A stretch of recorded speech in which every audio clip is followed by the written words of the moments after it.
Hi friends, ఇక వెమ్లవాడ రాజన్న దగ్గర మొక్కులన్నీ complete చేసుకొని ఇక కొండగట్ట అంజన్న దగ్గరికి అయితే స్టార్ట్ అయిపోయినాం అన్నట్టు. ఇక చూడండి మా చిన్నోడు ఎట్లా అల్లరి చేస్తాడో. ఇక మేమిద్దరమే సోడా తీసుకొని తాగుతాను, మా చిన్నోనికి ఇయ్యలేదని ఎట్లా చూస్తాడో చూసిలు కదా. ఇక కొండగట్టు రీచ్ అవగానే ఇక వానర సైన్యం అయితే మాకైతే వెల్కమ్ చెప్పింది. ఇక అక్కడ చూసిలు కదా, మీకు ఈ అన్న తెలిసే ఉంటది. ఎంతమందికి ఈ అన్న తెలుసో కింద కామెంట్ చేయండి. ఇక ఇప్పుడైతే మీకు కనిపిస్తున్నాయి అయితే సీతమ్మ కన్నీటి గుంటలు అంటారు వీటిని. ఇక అట్లా అన్ని చూసుకుంటే ఫైనల్ గా అయితే టెంపుల్ దగ్గరికి అయితే వచ్చినాం. ఇక మా చిన్నోడు పడుకొని ఉండి ఇక నేను పడుకున్న సార్ ఇక లేస్తా అని చెప్పి ఇక లేచి ఎట్లా చూసిండో చూసిల్లు కదా. ఇక జై శ్రీరామ్ అని చెప్పేసి ఇక నడుస్తా ఉన్నాడు. ఇక లోపలికి వెళ్ళి మంచిగా దర్శనం చేసుకొని ఇక బయటకు వచ్చినాం అన్నట్టు. బయటకు వచ్చి ఇక బొట్లు అవి పెట్టుకుంటా ఉంటే మన సబ్స్క్రైబర్స్ కొంతమంది కలిసిల్లు. ఇక వాళ్ళందరితోటి మంచిగా మాట్లాడి వాళ్ళతోటి ఫోటోలు దిగి ఇక మేము కూడా అక్కడ కొన్ని ఫోటోలు దిగినాము.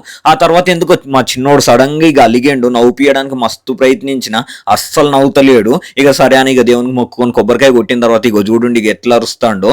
ఇక అలిగినంతసేపు ఏమో నవ్వాలి అని ఇక అరుసుడు స్టార్ట్ చేసిన తర్వాత ఇక ఆపమని ఇక మా లొల్లి మామూలుగా ఉండదు. ఇక వచ్చిపోయేటోళ్ళందరినీ పిలుచుకుంటే ఇక అరుచుకుంటా నవ్వుతా ఉన్నాడు అన్నట్టు. ఇక ఆ తర్వాత ఇక కొబ్బరికాయ ముక్కిస్తే ఇక కూర్చొని ఇక తింటా ఉన్నాడు. ఇక ఆ తర్వాత మా కూనమ్మగానికి కూడా కొబ్బరికాయ కొట్టించి ఇక కొద్దిసేపు అట్లా దేవుని సన్నిధిలో కూర్చొని ఇక ఆ తర్వాత అయితే బేతాల స్వామి టెంపుల్ దగ్గరికి పోయినాము. అది ఇక నెక్స్ట్ వీడియోలో చూడండి. ఉంటాం. మళ్ళీ బాయ్.